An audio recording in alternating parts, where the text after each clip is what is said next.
Siamo tornati in giro per Sinai, oggi vedremo qualcosa di nuovo.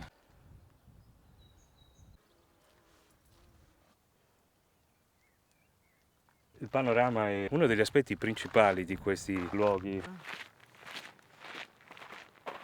Stiamo andando qui, è un po' un casino che oggi non ho i pantaloni lunghi, ho le calze.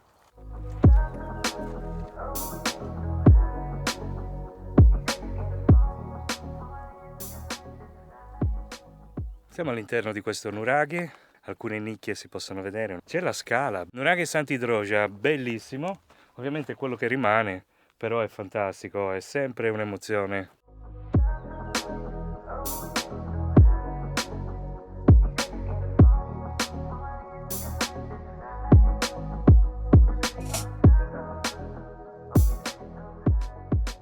Federico mi faceva notare che quest'area è stata un po' disboscata, tutto tagliato. Chissà, magari proprietario?